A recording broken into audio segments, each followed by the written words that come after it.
Welcome everyone to Moxie Moves Caregivers 911. Today I'm interviewing the lovely Caprice Warren. Caprice Hi. Warren is the owner of Assisted Living and the Soul of Medicine Training Center, and she also has a caregiver agency. Hey Caprice. Hi, everyone. All right, so let me get to these questions because y'all know I don't know them by heart. All right, here we go. All right. So, what drew your interest in becoming a nurse?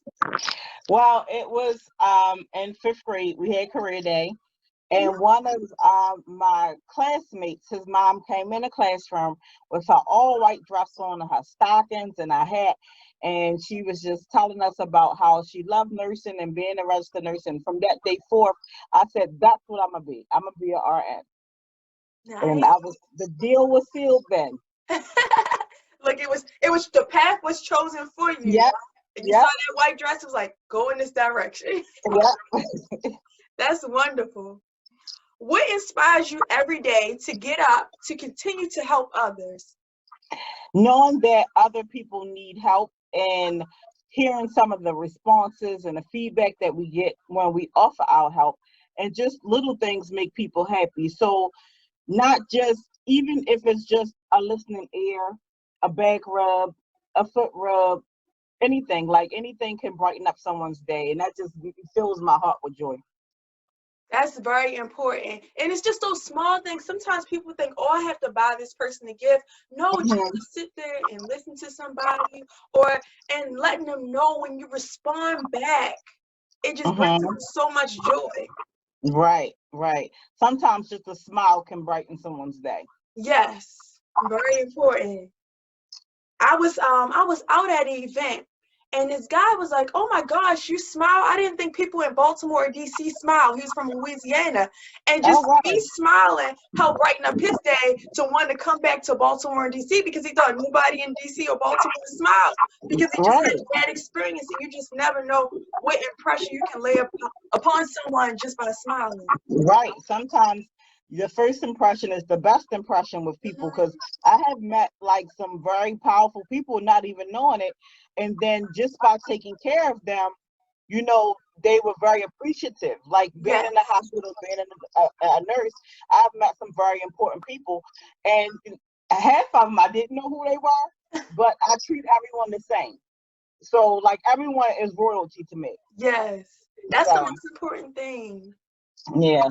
I love it. I'm so glad we connected.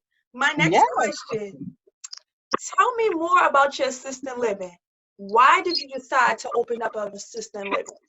Well, when I was young, I always wanted to help people. So when I was about 13 and I didn't know much about assisted living, I said, well, I want to open up assisted living. I want to help the elderly, because back then when I was younger, that's what it was geared to. It was geared for the elderly.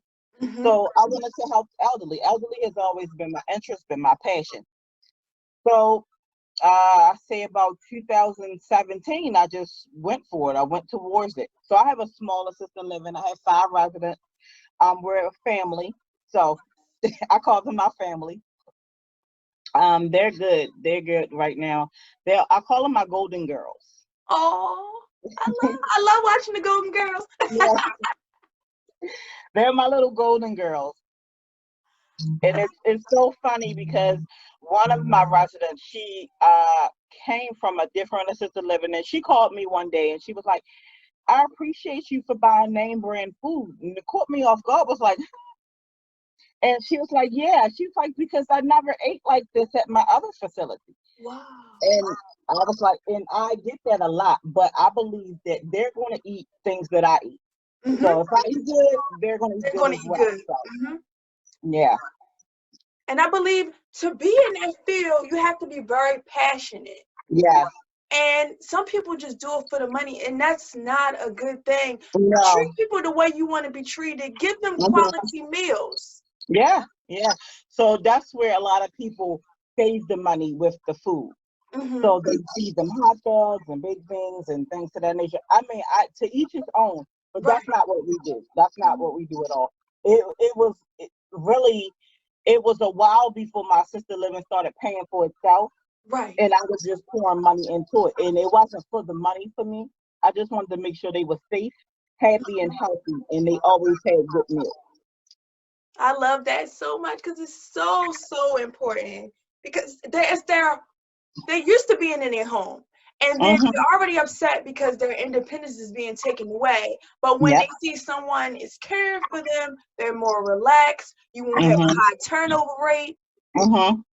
Yeah, my people have been with me since I started, so Wow. So for 3 years, almost 3. Yep. almost three. Wow.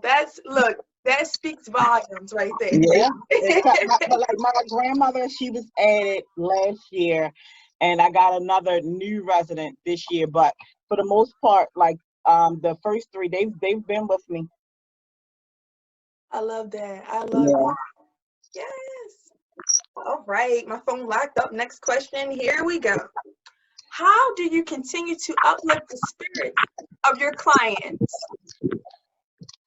Like during Um. this time, sorry, I should reread that. So, how do you continue to uplift the spirits of your clients during this time? Because with the pandemic, a lot of their loved ones are not able to come see them, and they may Mhm. feel lonely. But they love you and everything, but they may Mhm. still want to see an extra face. So what we do is we constantly let their relatives call or FaceTime um, with them, and then I do video chats with them as well, because I don't go to the facility as much, being as though Right. I'm in the community doing things for them. So I do often FaceTimes and their family calls, so they still feel connected.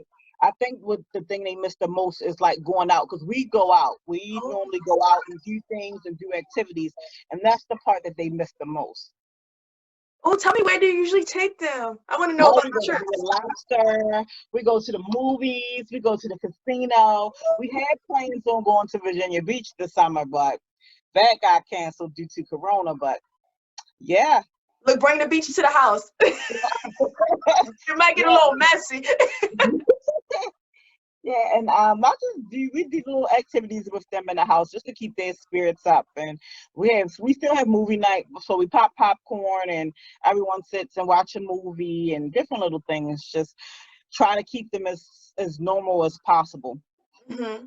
So important. I love that a lot that you take them out on trips and don't rely on them just going to adult daycare. I think they should No. have both.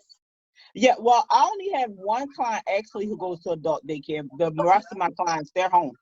They don't, so we don't force them. If they don't want to go, they don't have Right. to go. So I call my clients bougie because they Bougie. are. Be ready, bougie. Hmm. I love it. All right. Many people beat themselves up when they have to come to the conclusion we're putting their loved one in assisted living when they can no longer take care of them. What Hmm. advice would you give to someone who's facing this issue going back and forth with themselves and they know they can no longer do it anymore? So I always try to comfort them and let them know that they're doing the best thing for the resident and themselves. Because if you can't provide proper care for them, then you will see a turn and decline in their health. And then also you will have like unwanted issues and problems probably with yourself if you stress yourself out on trying to take care of them. Right. So what I always suggest, even if they do not come to my facility, is to shop around, get a feel of the facility first before you put your loved one there, because that's you don't want to be worried about your loved one. You want your loved one to be comfortable as well. Yes. So just keep that in mind that you're doing what's best for them. Because it's hard to detach and to leave your loved one and things like that. But and then often check up on them. Mm-hmm. I do say that even now it's hard. You can't. A lot of people are banning visits, but call, find out what's going on there. Keep constant contact with the facility so you know and you're involved in their care as well. Because I do have one resident where the family is not that involved and they haven't been for some time, but you know she's a part of my family. So, but Right. I do encourage people to make sure that they do stay involved in the care and the facility and know what's going on, because that's very, very, very important. That is very important. But my other grandmother, she passed away of September of 2019, and she Mhm. was in assisted living. So of course we did our shopping around my mom and her siblings, and we would, check up on her. And thank God Mhm. everything was fine at that facility. But then later on, when her health started to decline, we had to move her somewhere else because we know that those staff could no longer take care of her anymore because it Right. become overwhelming. She needed a Mhm. nurse, she needed aides, and so forth. But for this part, we had to travel a distance because we didn't want my aunt to have to keep traveling from PG that was traveling up here before. It was like, now we Mhm. have to change and we're going to travel there. But Mhm. she was only there for a short period of time before she passed on. But I think it's very important to do those checkups and then Yeah. set up a plan for different family members to check in when you can't Yeah. check in. Have a schedule. Yep, that's very important. All right, my next question. Many individuals believe they can't afford home health care. What is the minimum amount of hours for someone to be able to hire a home care aide, and what is the maximum amount of hours? So, most companies have a minimum of 4 hours. Okay. I have seen some companies just do 2 hours, but I'm not sure. You do have some companies that have a minimum of 2 hours, and the max can be 24 hours, or either some places have like a live-in, where that caregiver lives in with the home, in the home, and they pay a flat rate. So it can be as minimal as 4 to as maximum as 24. 4 hours. Okay. All right. My next question. How important is it that CNA and GNAs receive the proper training before going into the field? It's very important because you don't want to be in a position to hurt yourself, number one, and then hurt a client, resident, or a patient. You don't ever want to do that. You always want to know what you're doing and be confident in what you're doing as well. So being well trained and well prepared will also help to provide safety Mm-hmm. and giving exceptional care. Because safety is always number one when you're providing care for someone. I'm thankful for my mom. She used to be a CNA, GNA. So now with my grandmother health declining, she's giving me all the tips and tricks with, Mhm. rolling her over, putting a pad underneath, and changing Mhm. the diaper properly. So that Mhm. helps so much. Yep, and proper positioning and Hmm. making sure that protecting their skin. And so it's Yes. a lot of safety reasons and things that you have to know how to do in order to keep that patient safe as well as Mhm. comfortable. Very important. All right, my next question. Name one of the most valuable things you have learned from working with the elderly. The most valuable thing I have learned is that their personalities may vary. Hmm. Um, but you can learn something from Yes. each elderly person, learn different things. Um, it's just amazing to see how the way of life just comes in full circle. Hmm. And some elderly people that I meet, they're very inspirational, and they have a lot of people as they use nuggets to drop. And they some of them are full of life, and it's the and some of them really like value life. Hmm.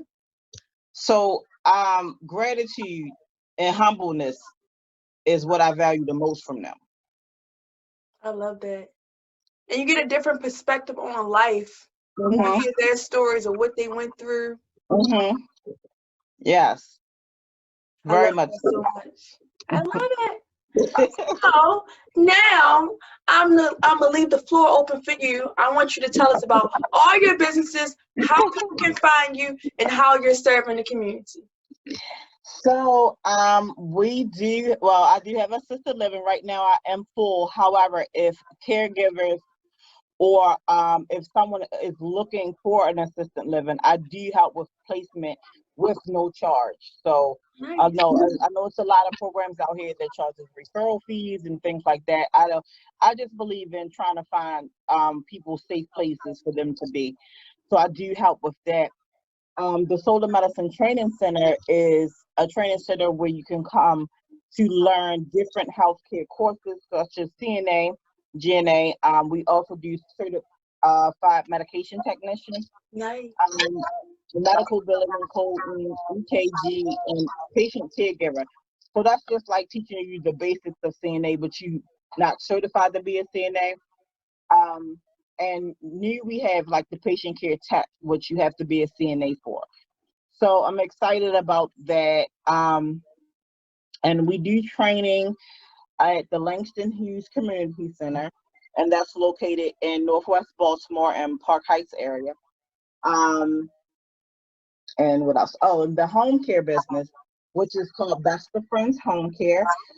That was started with me and my best friend. So hence the name. We have been best friends for over 20 years, and we both have the same passion about healthcare and the elderly. So we started the business, and I can be reached by cell. Everyone probably already has my number, but it's 410-624-6130. So for either business, that number I can be reached. I'm also on social media platforms, either at the Soul of Medicine, either on Instagram or Facebook, or either the Best of Friends on both. So that's it about me. Oh, thank you so much, Caprice. I enjoy interviewing you, and I look forward to seeing you. Oh, you're welcome. I had to. I love your bubbly personality, and when Mr. Frank said we had to connect, I knew it was right. I knew you wouldn't stir me wrong, because I'd be like, Mr. Frank, why you send me to her? Right. Right. But I want you to enjoy the rest of your day, and I look forward to sending you some referrals. All right. Thank you so much. I appreciate you. You're welcome. I'll let you know when I upload it. Okay. All right, my dear. Bye. Okay. Bye.